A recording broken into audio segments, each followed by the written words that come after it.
청계천은 21세기의 환경 포르노입니다. 조작이며 자작극이죠. 독일 최고의 환경공학자 클라우스 베른하르트 교수가 300명의 청중 앞에서 내뱉은 말이었습니다. 서울 한복판 도심 하천에서 수달이 번식하고 있다는 뉴스를 본 그는 분노했어요. 독일이 120억 유로를 쏟아부어도 실패한 일을 한국이 3억 유로로 해냈다는 게 말이 안 된다고 생각했죠. 한국 정부는 즉시 반론했습니다. 직접 와서 확인하라.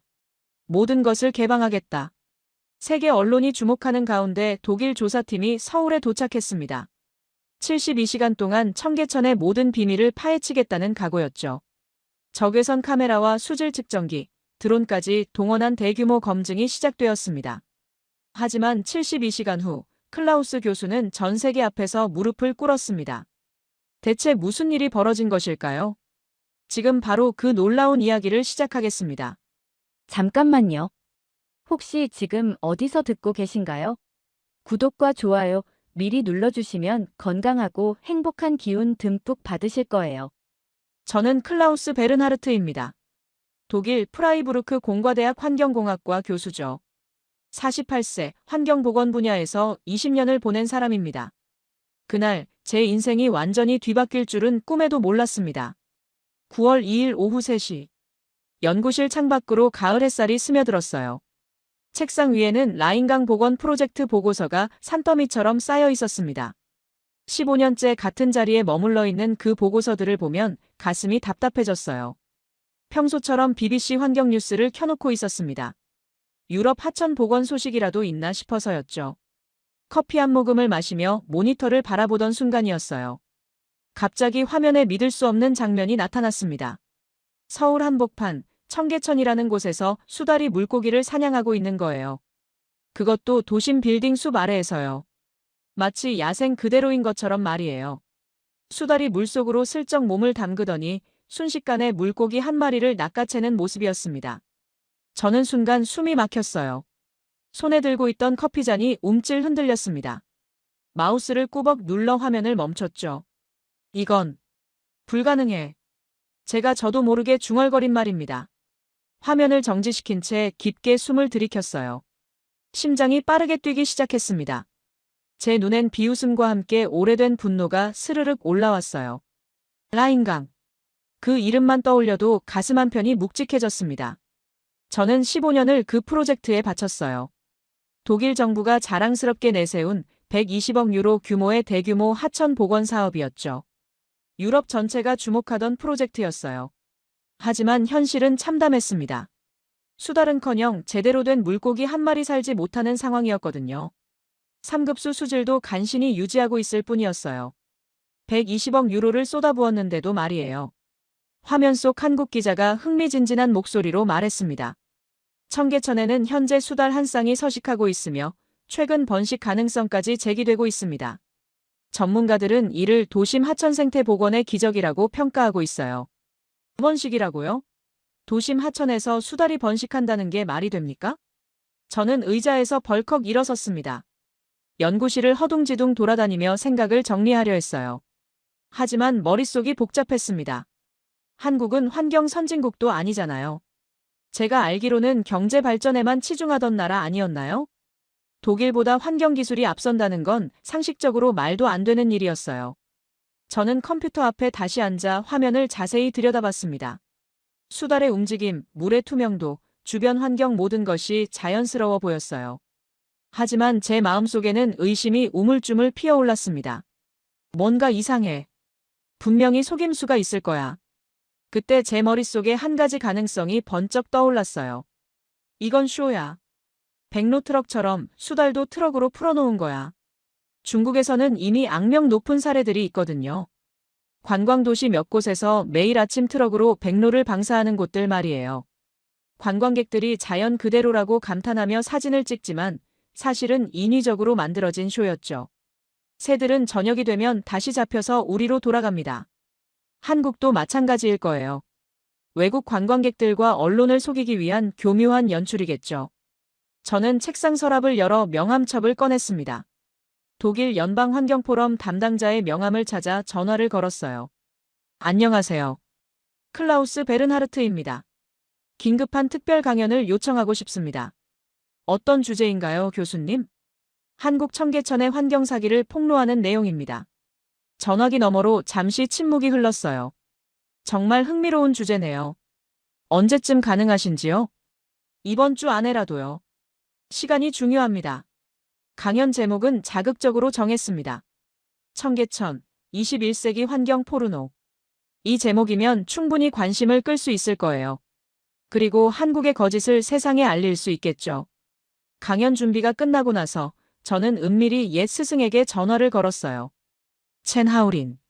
중국계 독일인으로 현재 독일 연방환경기술감시국의 국장이죠. 제가 대학원 시절부터 알고 지낸 사람입니다. 정치적 감각이 뛰어나고 아시아 정세에 밝은 인물이에요. 하우린, 한국 청계천 이야기 들었어? 전화기 너머로 첸 하우린의 차가운 웃음소리가 들렸어요. 당연히 들었지, 클라우스. 참 웃기는 일이야. 한국은 항상 자기 몸보다 포장에 더 공들이거든. 중국도 그런 면이 있지만 한국은 정도가 심해. 내가 직접 가서 까발아 보려고 해. 좋은 생각이야. 이번엔 우리가 이겨야지. 아시아 애들이 너무 건방져졌어. 특히 한국은 말이야. 첸 하우린의 목소리에는 묘한 감정이 섞여 있었어요. 경쟁심인지 질투인지 아니면 다른 무엇인지 모를 복잡한 감정이었죠. 필요하면 언론 쪽도 도와줄게. 내가 아는 기자들이 있거든. 특히 환경 분야 전문 기자들 말이야. 고마워. 이번엔 정말 제대로 해야겠어. 클라우스, 조심해. 한국 애들이 뭔가 교묘한 수를 쓸 수도 있어. 겉으로는 개방하는 척하면서 실제로는 숨기는 걸 수도 있거든. 전화를 끊고 나서 저는 그날 밤 늦게까지 프레젠테이션을 준비했어요. 라인강 프로젝트의 실패 데이터와 청계천 성과 주장을 비교 분석했습니다. 상식적으로 봐서 말이 안 되는 부분들을 하나하나 찾아냈어요. 슬라이드 첫 장에는 이렇게 적었습니다. 서울 청계천, 전 세계를 속인 환경 미신. 두 번째 슬라이드에는 의문점들을 나열했어요. 왜 유럽도 실패한 일을 한국이 성공했을까? 정말 수달이 자연적으로 서식하는 걸까? 데이터는 조작되지 않았을까? 제 계획은 명확했어요. 한국의 거짓을 낱낱이 폭로하고 유럽의 진정한 환경 기술력을 증명하는 거였죠. 그러면 제가 라인강에서 겪은 실패도 자연스럽게 덮을 수 있을 테니까요. 다음 날 아침, 저는 확신에 차 있었습니다. 한국 따위가 독일보다 환경 기술이 앞설 리 없다고요. 분명 어딘가에 교묘한 속임수가 숨어 있을 거라고 믿었어요. 그때만 해도 저는 몰랐습니다. 제가 얼마나 큰 착각을 하고 있는지를요. 그리고 곧 제 모든 편견이 산산조각 날 거라는 것도요. 프라이부르크 대강당이 가득 찼습니다. 300여 명의 청중이 제 발표를 기다리고 있었어요. 환경학자, 정책위반자, 대학 교수들, 그리고 외신 기자들까지요. 강당 뒤쪽에는 카메라 장비들이 줄지어 서 있었습니다. 저는 단상에 서서 청중들을 둘러봤어요. 모든 시선이 저에게 집중되어 있었습니다. 가슴이 두근거렸지만 동시에 확신이 넘쳤어요. 오늘 한국의 거짓을 세상에 폭로하게 될 거라는 확신 말이에요. 마이크를 잡고 천천히 입을 열었습니다. 여러분, 안녕하십니까? 클라우스 베른하르트입니다. 청중석이 조용해졌어요.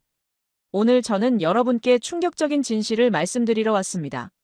전 세계가 속고 있는 거대한 사기에 대해서요. 첫 번째 슬라이드가 나타났습니다. 서울 청계천, 전 세계를 속인 환경 미신이라는 제목이 큰 글씨로 떠올랐어요. 청중들 사이에서 술렁이는 소리가 들렸습니다. 특히 BBC, CNN, 로이터 기자들이 현장에서 생중계를 준비하는 모습이 보였어요. 한국 정부는 지금 전 세계를 상대로 거대한 환경 사기를 치고 있습니다. 저는 차분하지만 확신에 찬 어조로 계속했어요. 여러분은 청계천에서 수달이 번식하고 있다는 뉴스를 보셨을 겁니다. 하지만 과연 그것이 진실일까요? 두 번째 슬라이드로 넘어갔습니다.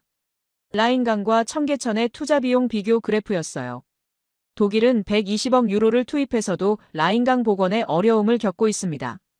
프랑스 생강은 200억 유로, 영국 템즈강은 80억 파운드를 쏟아부었죠. 그런데 한국이 3억 유로로 기적을 만들었다고요? 청중석에서 고개를 끄덕이는 사람들이 보였어요. 상식적으로 말이 안 됩니다. 저는 레이저 포인터로 그래프를 가리키며 말했습니다. 첫째, 백로들은 매일 아침 트럭으로 방사됩니다. 이건 이미 유럽 몇몇 관광지에서 확인된 사실이에요. 청중들이 더 집중하기 시작했어요. 둘째, 수질 데이터는 포토샵으로 조작된 것입니다.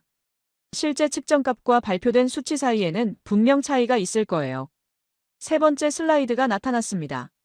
셋째, 멸종위기종 출현은 완전한 연출입니다. 수다를 인위적으로 방사한 뒤 카메라에 담는 거죠. 청중석에서 웅성거리는 소리가 더 커졌어요. 누군가는 고개를 끄덕였고 누군가는 의심스러운 표정을 지었습니다. 저는 속으로 생각했어요. 라인강은 실패했지만 청계천이 조작임을 증명하면 제 체면은 지킬 수 있다고요. 독일의 권위를 회복할 수 있을 거야 라고 말이에요. 그때였습니다. 갑자기 제 휴대폰이 진동했어요. 화면을 보니 한국 대사관에서 온 메시지였습니다.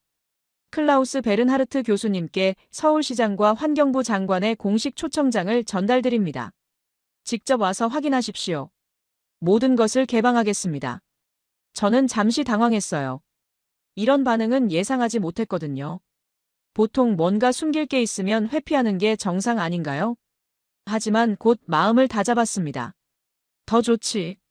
현장에서 직접 속임수를 찾아내면 되니까. 저는 마이크에 대고 말했습니다. 방금 한국 정부에서 저를 공식 초청했습니다. 직접 와서 확인하라고 하네요. 청중들이 웅성거렸어요. 좋습니다. 가겠습니다. 72시간 안에 그들의 사기를 낱낱이 밝혀내겠습니다. 박수가 터져 나왔어요. 기자들이 사진을 찍기 시작했습니다. 강연이 끝나고 나서 저는 첸 하오린에게 전화를 걸었어요. 하오린, 한국 정부가 저를 초청했어. 정말? 예상보다 대담하네. 조심해, 클라우스. 걔네 이번에 진짜 뭔가 교묘한 연출을 꾸며놨을 수도 있어. 괜찮아. 오히려 더 좋아. 현장에서 쇼를 까버리면 되니까. 필요하면 독일 대사관 쪽에도 연락할게. 안전장치는 마련해놔야지. 전화를 끊고 나서 저는 조사팀을 꾸렸어요. 한스 밀러, 제 오랜 동료이자 수질 전문가. 잉그리트 슈타인, 베를린 자유대학의 조류학자. 슈테판 벤츠, 젊은 생물 다양성 전문가. 셋 다 저와 함께 라인강 프로젝트를 진행했던 사람들이에요. 한국의 거짓을 폭로하는데 완벽한 팀이었죠. 여러분, 72시간 동안 서울에 다녀올 겁니다. 청계천의 실체를 밝혀내는 거예요. 한스가 조심스럽게 물었어요. 클라우스, 혹시 정말로 가능한 일은 아닐까? 말도 안 돼, 한스. 독일도 실패한 일을 한국이 해낸다는 게 말이 돼. 잉그리트도 고개를 끄덕였습니다. 맞아요. 조류 생태학적으로도 불가능해요. 도심에서 수달 번식은 이론상 있을 수 없는 일이거든요. 슈테판이 말했어요. 장비는 최고급으로 준비할게요. 적외선 카메라, 수질 측정기, 드론, GPS 추적 장비까지요. 모든 걸 기록하겠습니다. 저는 확신했어요. 72시간이면 충분하다고요. 한국의 환경쇼를 완전히 까발아낼 수 있다고요. 그날 밤 저는 서울행 항공편을 예약했습니다. BBC, CNN 기자들도 저와 함께 가기로 했어요. 전 세계가 지켜보는 가운데 한국의 거짓을 폭로하게 될 거였죠. 침대에 누워서도 생각이 복잡했어요. 정말 한국이 뭔가 대단한 걸 해낸 걸까? 아니야, 그럴 리 없어. 분명 속임수가 있을 거야. 다음 날 아침, 저는 가방을 챙기며 결심을 다졌습니다. 72시간 후에는 승리자로 독일에 돌아올 거라고요. 한국의 환경 사기를 완전히 폭로한 영웅으로 말이에요. 그때만 해도 저는 몰랐습니다. 제가 얼마나 큰 충격을 받게 될지를요. 서울 인천공항에 도착한 순간 뜨거운 습기가 얼굴을 감쌌습니다. 9월 4일 오후 2시. 저는 자신만만하게 입국장으로 들어섰어요. 뒤따라오는 BBC, CNN 기자들과 제 조사팀 모두 긴장한 표정이었죠. 공항 출구에는 서울시 환경국 직원들이 기다리고 있었어요. 정중하게 인사하며 저희를 맞이하더군요. 그 모습을 보며 저는 속으로 비웃었습니다. 연출이 시작됐구나. 클라우스 베른하르트 교수님, 안녕하십니까? 서울시 환경국 김지훈 과장입니다. 김지훈이라는 공무원이 깍듯하게 인사했어요. 42세쯤 되어 보이는 차분한 인상의 남성이었습니다. 수다를 보러 왔습니다. 저는 기자들 앞에서 일부러 능청스럽게 웃으며 말했어요. 물론이죠. 모든 걸 보여드리겠습니다. 숨길 게 없으니까요. 김지훈의 대답이 의외로 당당했어요. 보통 뭔가 숨길 게 있으면 말을 에둘러 하는데 이 사람은 달랐습니다. 호텔로 이동하는 차 안에서 저는 내심 살벌한 계획을 세우고 있었어요. 72시간이면 충분하다. 백로방사 트럭, 포토샵 수질 데이터, 뭔가 하나쯤은 잡히겠지. 그날 밤 프라자 호텔 회의실에서 조사팀과 작전 회의를 열었습니다. 여러분, 이제부터가 진짜 시작입니다. 저는 테이블에 장비 목록을 펼쳐놓았어요. 적외선 카메라 6대, 수질 측정기 3세트, 드론 및 GPS 추적 장비. 한스가 고개를 끄덕였어요. 새벽 5시부터 감시를 시작할게요. 백로나 수달 방사 현장을 포착하는 거죠. 잉그리트가 말했어요. 조류 행동 패턴도 분석해야 해요. 자연 상태와 인위적 방사를 구별할 수 있거든요. 스테판이 노트북을 열었어요. 드론으로 하천 전체를 스캔하겠습니다. 숨겨진 장치나 인위적 구조물이 있는지 확인해 볼게요. 계획은 완벽했어요. 한국의 환경쇼를 낱낱이 파헤칠 준비가 끝났습니다. 다음 날 새벽 5시. 저희는 청계천 상류 지점에 도착했어요. 아직 어둠이 채 거치지 않은 시간이었습니다. 거리는 조용했고 간간히 조깅하는 사람들만 보였어요. 적외선 카메라를 설치하고 수질 측정 장비를 하천에 담갔습니다. 모든 게 준비되었어요. 이제 한국의 속임수가 들통날 시간이었죠. 5시 17분. 갑자기 물 위에 무언가가 떠올랐어요. 처음에는 나뭇가지인 줄 알았습니다. 하지만 그것이 움직이기 시작했어요. 하천 한가운데에서 갈색 털, 뾰족한 주둥이, 물갈퀴 달린 다리. 수달이다. 잉그리트가 숨을 죽이며 말했어요. 그녀의 목소리에는 놀라움이 가득했습니다. 이건 유라시아 수달이야. 진짜 야생 개체야. 저는 믿을 수 없었어요. 적외선 카메라로 다시 확인해 봤습니다. 분명히 수달이었어요. 그것도 완전히 자연스러운 모습으로 물속을 헤엄치고 있었습니다. 그런데 더 놀라운 일이 일어났어요. 그 수달이 눈앞에서 피라미 한 마리를 사냥해낸 거예요. 물속으로 슬쩍 몸을 담그더니 번개같이 빠른 움직임으로 물고기를 잡아냈습니다. 한스가 떨리는 손으로 수질 측정기를 확인했어요. BOD 수치가 2.3ppm이야. 뭐라고? 저는 깜짝 놀라 되물었습니다. 2.3ppm이면 1급수 수준이에요. 독일 라인강의 3.8ppm보다 훨씬 좋은 수치였습니다. 장비가 고장났나? 다시 측정해봐. 한스는 2번, 3번 측정했어요. 결과는 똑같았습니다. 2.1ppm, 2.5ppm, 2.3ppm. 모두 1급수 기준을 만족하는 수치였어요. 저는 당황했습니다. 이런 상황은 예상하지 못했거든요. 분명히 어딘가에 속임수가 있을 거라고 믿었는데 지금까지는 모든 게 진짜처럼 보였어요. 슈테판이 드론을 띄워 하천 전체를 촬영했습니다. 영상을 분석해본 결과 인위적인 장치는 전혀 발견되지 않았어요. 오히려 자연스러운 생태계가 형성되어 있었습니다. 클라우스, 이거 정말 놀라워요. 슈테판이 흥미진진한 표정으로 말했어요. 하천 바닥에 자갈층이 자연스럽게 형성되어 있고 수생식물들도 건강하게 자라고 있어요. 이런 환경이라면 수달이 서식하기에 충분해 보입니다. 저는 고개를 돌려 창밖 청계천을 바라봤어요. 하천 옆으로 뛰는 사람들, 자전거 타는 부부, 멀찍이 카메라를 들고 있는 고등학생들. 도시 한가운데서 자연과 인간이 조화를 이루고 있는 모습이었어요. 그 순간 제 마음속에 묘한 감정이 들었습니다. 혹시 내가 틀렸을까? 정말 한국이 대단한 일을 해낸 걸까? 하지만 저는 애써 그 생각을 떨쳐냈어요. 아직 하루밖에 안 지났잖아요. 분명 어딘가에 허점이 있을 거예요. 김지훈 과장이 저희에게 다가왔습니다. 교수님, 어떠세요? 예상과 다른가요? 그의 목소리에는 약간의 자신감이 섞여 있었어요. 하지만 건방지지는 않았습니다. 오히려 진정으로 자랑스러워하는 것 같았어요. 아직 판단하기 이릅니다. 더 많은 데이터가 필요해요. 저는 냉정한 척했어요. 하지만 내심으로는 흔들리고 있었습니다. 그날 오후, 저희는 청계천 중류와 하류까지 둘러봤어요. 어디를 가든 결과는 마찬가지였습니다. 깨끗한 물, 다양한 어종, 건강한 생태계. 모든 게 진짜처럼 보였어요. 저녁에 호텔로 돌아와서도 잠이 오지 않았어요. 창밖으로 보이는 서울 야경을 바라보며 생각에 잠겼습니다. 정말 한국이 우리가 실패한 일을 해낸 걸까? 다음 날이 더 중요할 거예요. 72시간 중 아직 하루밖에 지나지 않았으니까요. 분명 어딘가에서 결정적인 증거를 찾을 수 있을 거라고 믿었습니다. 수달 사냥 장면을 본 후에도 저는 애써 제 확신을 유지하려 했어요. 침대에 누워 천장을 바라보며 되뇌었습니다. 일시적 유입일 뿐이다. 진짜 서식이라면 하천 전체가 1급 수여야 해. 다음 날 새벽 프라자 호텔 회의실에서 조사팀을 다시 소집했습니다. 저는 새벽보다 더 차가운 표정으로 말했어요. 어제 본 건 우연의 일치일 수도 있어요. 이제부터 진짜 검증을 시작합니다. 테이블 위에 서울시가 제공한 청계천 전체 지도를 펼쳤어요. 8개 지점이 빨간 점으로 표시되어 있었습니다. 중천 합류 지점, 광교, 장통교, 오간수교, 청계팔가, 무학교, 황교, 신답철교. 이 모든 지점에서 72시간 연속 생태 모니터링을 실시하겠어요. 한스가 고개를 끄덕였습니다. 장비는 충분해요.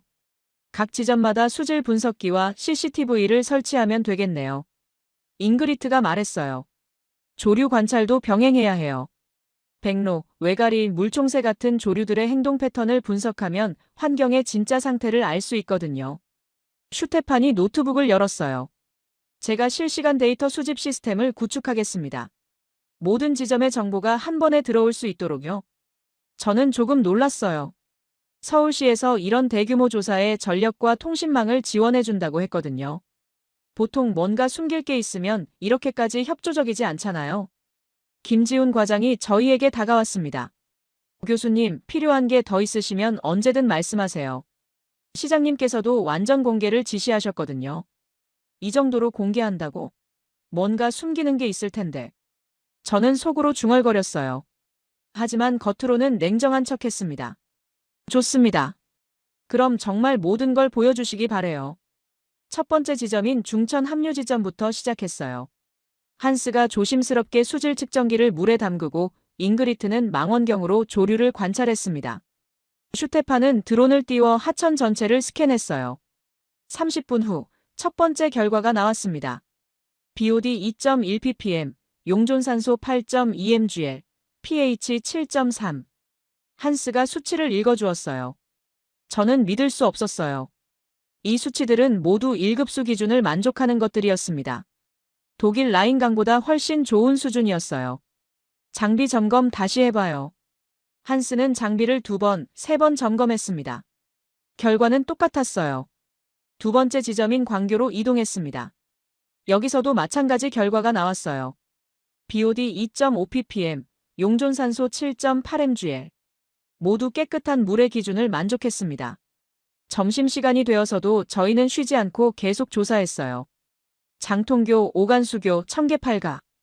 어디를 가든 결과는 비슷했습니다. 오후 3시쯤 슈테판이 흥미로운 발견을 했어요. 클라우스, 이거 봐요. 어류 종 다양성이 엄청나요. 그는 수중 카메라로 촬영한 영상을 보여주었습니다. 버들치, 금강모치, 미꾸라지, 메기, 붕어, 잉어. 화면 속에는 다양한 물고기들이 자유롭게 헤엄치고 있었어요. 총 몇 종이나 되나요? 제가 물었어요. 지금까지 확인된 게 47종이에요. 아직 하류 지역이 남았으니 더 늘어날 것 같은데요. 47종이라니요.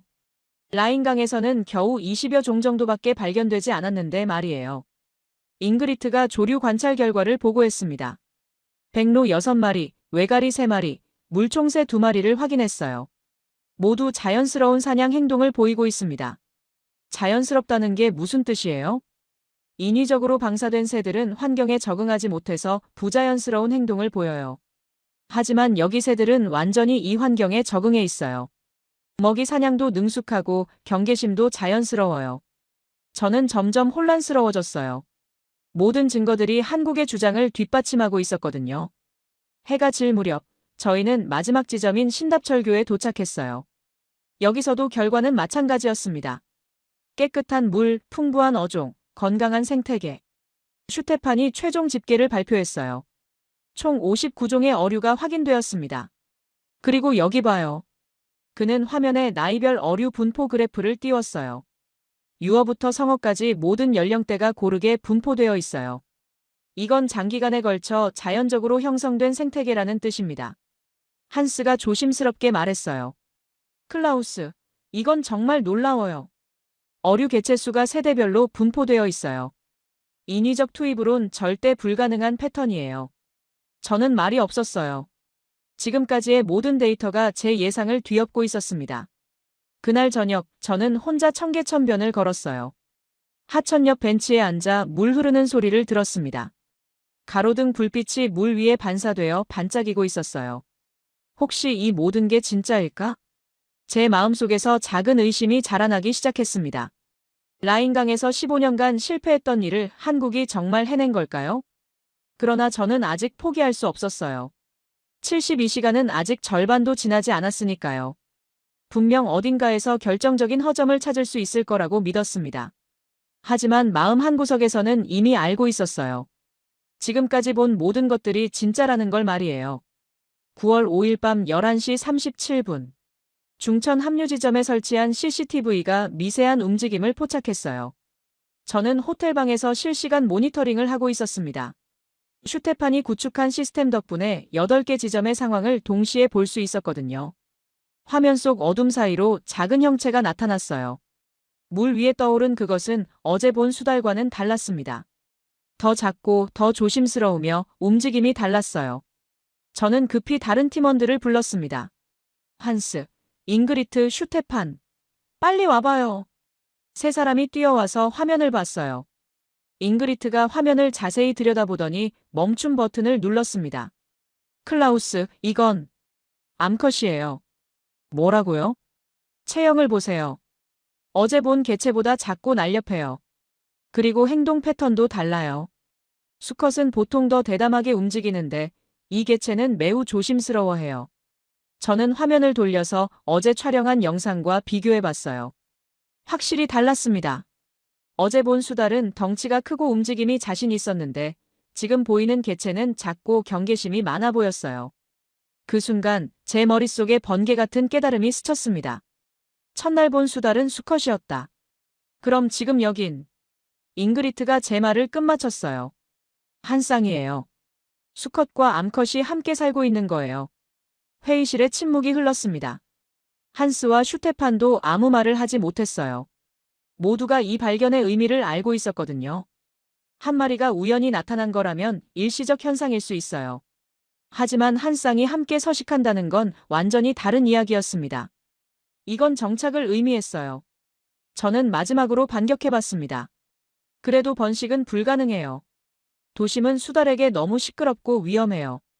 번식을 위해서는 완전히 안전한 환경이 필요한데 서울 한복판에서 그게 가능하겠어요?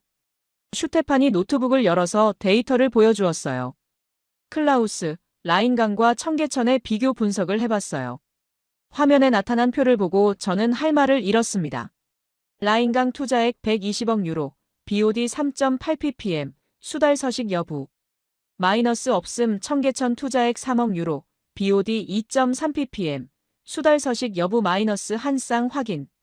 이게 다가 아니에요. 먹이 환경을 보세요. 스테판이 어류 다양성 그래프를 띄웠어요. 청계천에는 59종의 어류가 서식하고 있어요. 라인강은 23종이고요. 수달 한 쌍이 살기에는 충분한 먹이가 있다는 뜻이에요. 한스가 조심스럽게 말했어요. 그리고 클라우스, 은신처도 있어요. 하천 양쪽에 있는 인공 동굴들이 수달에게는 완벽한 서식지가 될 수 있어요. 저는 의자에 깊숙이 몸을 맡겼어요. 모든 증거가 한국 측 주장을 뒷받침하고 있었습니다. 그리고 조용한 시간도 있어요. 잉그리트가 말했어요. 새벽 시간대에는 사람들이 거의 없잖아요. 수달들이 활동하기에 충분히 평화로운 환경이에요. 저는 더 이상 반박할 말을 찾을 수 없었어요. 과학적 데이터 앞에서 제 편견이 무너지고 있었습니다. 그날 밤, 저는 혼자 서울 거리를 걸었어요. 청계천변 산책로를 따라 천천히 걸으며 생각에 잠겼습니다. 가로등 불빛 아래로 맑은 물이 흘러가고 있었어요. 물소리가 도시의 소음을 부드럽게 감싸고 있었습니다. 벤치에 앉아서 물을 바라봤어요. 투명한 물 속으로 작은 물고기들이 헤엄치는 모습이 보였습니다.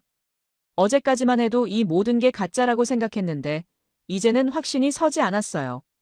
정말 한국이 우리가 실패한 일을 해낸 걸까? 라인강 프로젝트가 떠올랐습니다.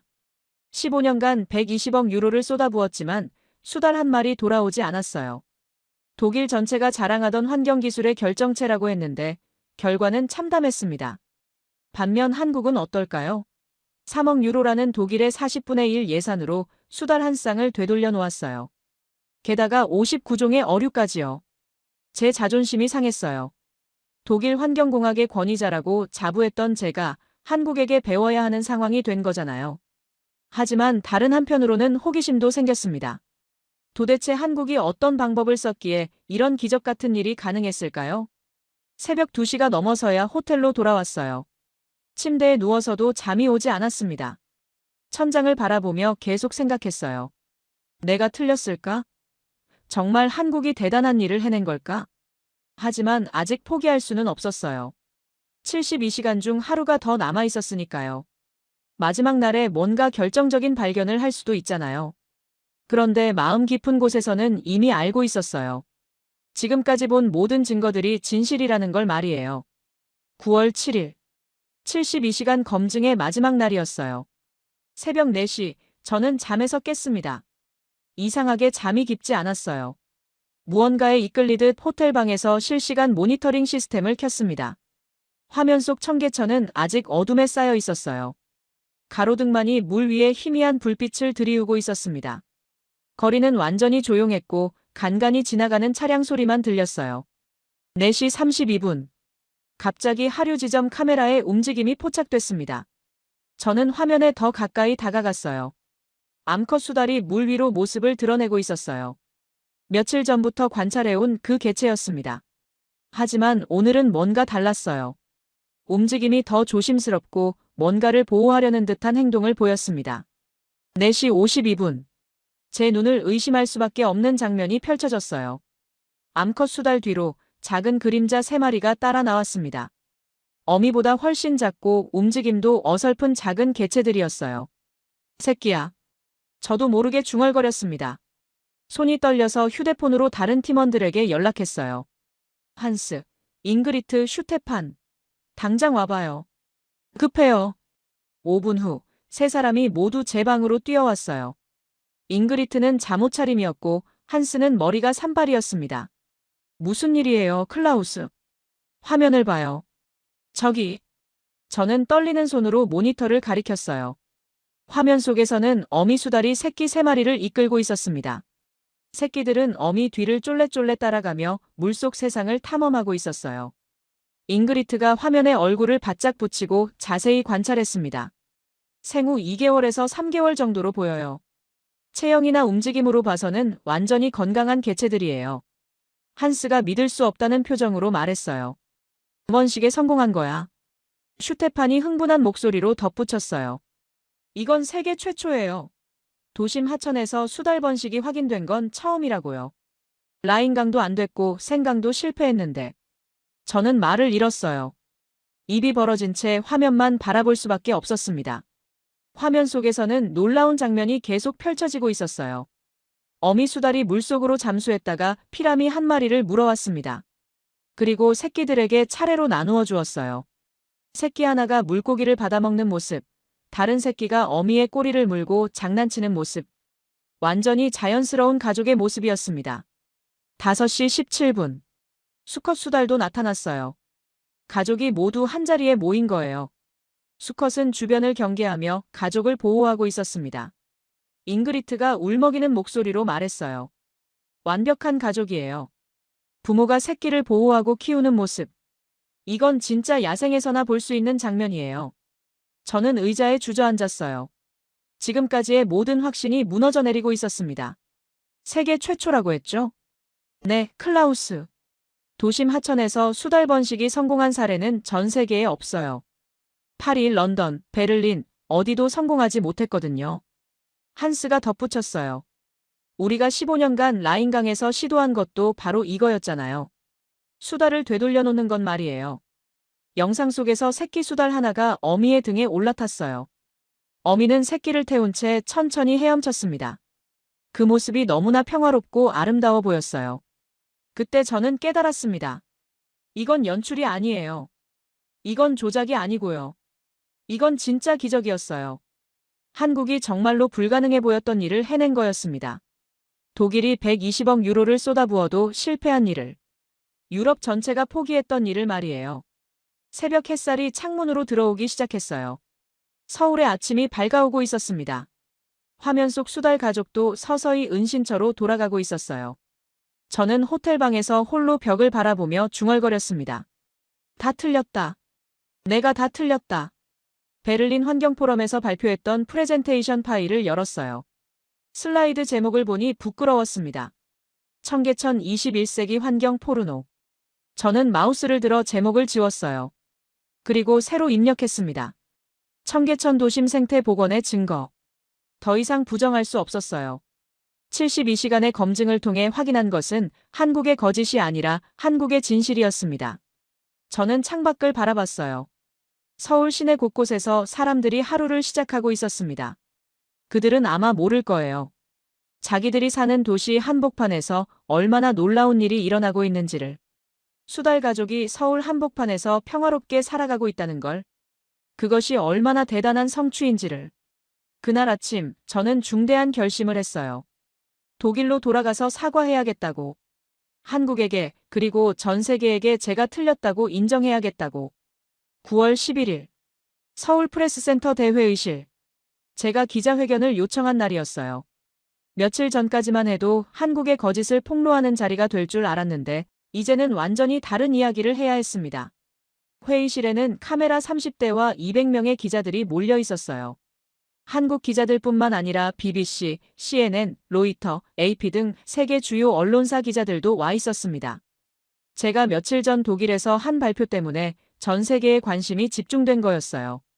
단상의 선이 다리가 떨렸어요. 환경공학자로서 20년간 쌓아온 제 권위와 자존심을 모두 내려놓아야 하는 순간이었거든요. 마이크 앞에 섰습니다. 플래시가 터지고 카메라 렌즈들이 저를 향했어요. 입술이 말랐습니다. 심호흡을 한 번 하고 입을 열었어요. 안녕하십니까? 독일 프라이부르크 공과대학 클라우스 베른하르트입니다. 목소리가 약간 떨렸어요. 저는 오늘 사과드리러 왔습니다. 회의실이 조용해졌습니다. 기자들이 펜을 들고 집중하고 있었어요. 한국 정부에게, 서울 시민들에게, 그리고 한국 국민 여러분께 깊이 사죄드립니다. 저는 고개를 깊이 숙였어요.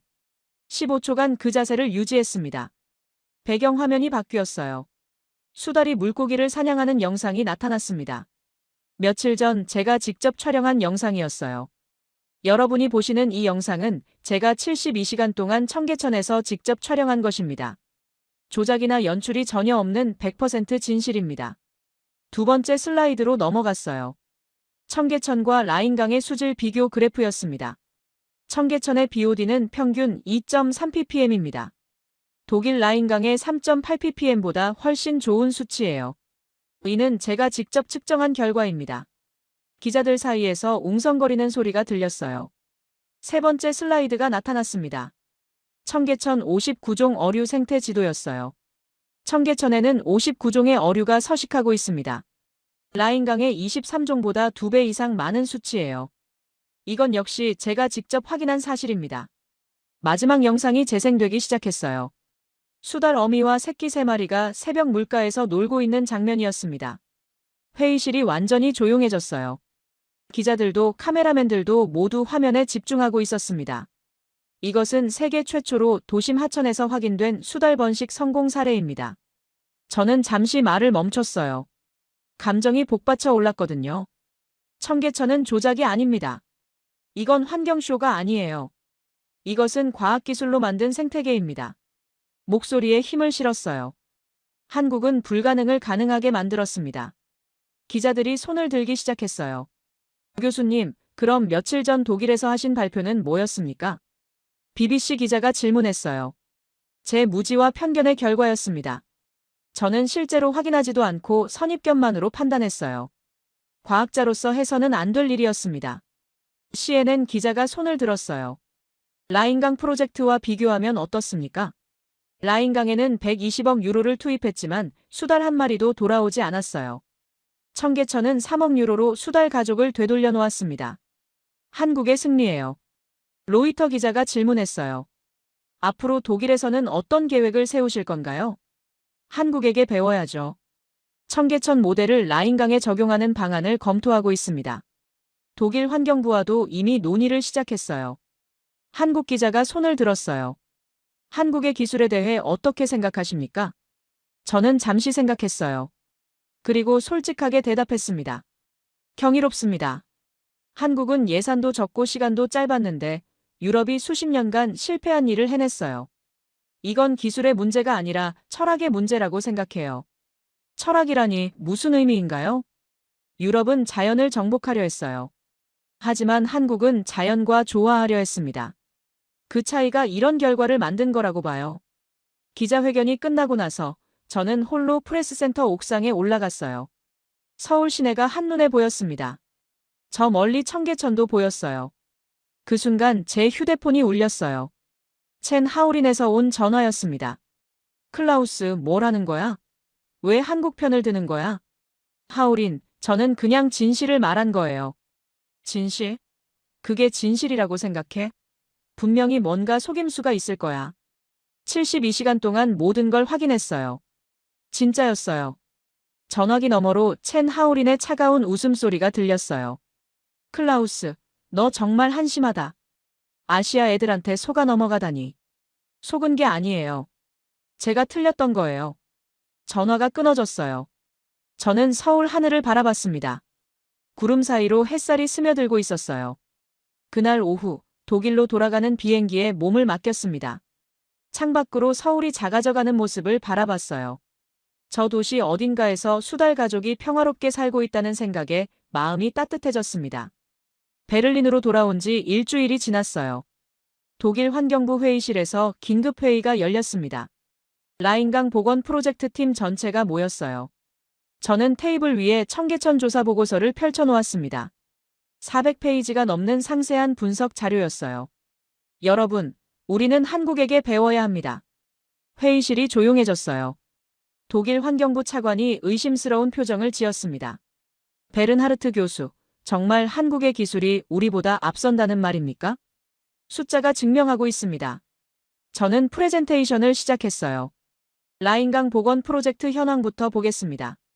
투입 예산 120억 유로, 기간 15년, 결과 BOD 3.8ppm, 수달 서식 여부 없음. 다음 슬라이드로 넘어갔어요. 청계천 복원 프로젝트 현황입니다. 투입 예산 3억 유로, 기간 5년, 결과 BOD 2.3ppm, 수달 가족 서식 확인. 환경부 차관이 고개를 흔들었어요. 믿을 수 없군요. 우리가 40배 많은 돈을 써도 실패한 일을. 그래서 제안하는 겁니다. 청계천 모델을 도입해야 해요. 회의실이 술렁거렸어요. 몇몇 사람들은 당황한 표정이었고 몇몇은 흥미로워했습니다. 구체적으로 어떤 기술인가요? 젊은 환경공학자가 질문했어요. 기술만의 문제가 아니에요. 철학이 다른 거예요. 저는 청계천 복원 과정을 자세히 설명했습니다. 하천 바닥 자갈층 설계, 수생식물 배치, 어류 서식지 조성, 무엇보다 도시와 자연의 조화를 추구한 접근법을요. 한국은 하천을 도시에서 분리하려 하지 않았어요. 오히려 도시 한가운데 자연을 들여놓은 거죠. 환경부 차관이 신중한 표정으로 물었어요. 한국과 기술 협력이 가능할까요? 이미 접촉을 시작했습니다. 서울시와 독일 환경부 간의 협력 협정 체결을 추진하고 있어요. 2개월 후, 독일 연방환경부와 서울시 간의 환경기술 협력 협정이 체결되었습니다. 20억 유로 규모의 라인강 재복원 프로젝트가 시작된 거예요. 이번에는 청계천 모델을 적용하는 거였습니다. 한국 기술자들이 독일에 와서 직접 지도했어요. 김지훈 과장도 베를린에 왔습니다.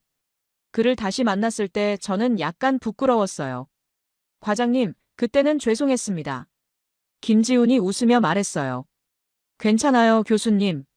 처음엔 다들 그래요. 저희도 처음에는 믿지 못했거든요. 정말 신기해요. 어떻게 이런 일이 가능했던 거죠? 사실 별거 아니에요. 그냥 자연의 원리를 따른 거예요. 물이 깨끗하면 생명이 돌아온다는 단순한 진리를요. 라인강 복원 작업이 시작되었어요. 한국식 방법을 적용한 결과 6개월 만에 수질이 3.2ppm까지 개선되었습니다. 1년 후에는 2.8ppm까지 내려갔어요. 2026년 봄. 제가 가장 기다렸던 순간이 왔습니다. 라인강에 30년 만에 수달이 돌아온 거예요. 처음 발견했을 때 저는 울 뻔했어요. 15년간 꿈꿨던 일이 드디어 이루어진 거였습니다. 그날 저녁, 저는 라인 강변에 앉아 물 흐르는 소리를 들었어요. 예전과는 다른 소리였습니다. 더 맑고 더 생동감 넘치는 소리였어요. 제 휴대폰이 울렸어요. 김지훈 과장에서 온 메시지였습니다. 교수님, 라인강 수달 소식 들었어요. 축하해요. 청계천 수달 가족도 잘 지내고 있답니다. 저는 답장을 보냈어요. 과장님 덕분이에요. 한국이 저에게 가르쳐준 건 기술이 아니라 겸손이었어요. 그날 밤, 저는 연구실에서 2장의 사진을 나란히 걸어 놓았어요. 하나는 청계천 수달 가족 사진. 다른 하나는 라인강에서 찍은 첫 번째 수달 사진. 두 사진을 보면서 생각했어요. 과학이란 무엇일까요? 자신의 틀린 생각을 인정하고 더 나은 방법을 배우는 게 진정한 과학이 아닐까요? 그날 밤 저는 새로운 논문을 쓰기 시작했어요. 제목은 청계천에서 배운 도심 생태 복원의 원리였습니다. 서론에 이렇게 적었어요. 과학자로서 20년을 살아오면서 가장 중요한 교훈을 얻었다. 겸손이야말로 최고의 기술이라는 것을. 한국 청계천이 내게 가르쳐준 것은 환경기술이 아니라 자연에 대한 겸손함이었다. 창밖으로 라인강이 보였어요. 맑은 물이 평화롭게 흘러가고 있었습니다. 어디선가 수달이 물장난을 치고 있을지도 모르겠어요. 그때 저는 깨달았습니다. 진정한 승리는 다른 나라를 이기는 게 아니라 자신의 편견을 이기는 거라는 걸요. 그리고 한국이 저에게 선물해 준 건 바로 그 깨달음이었어요.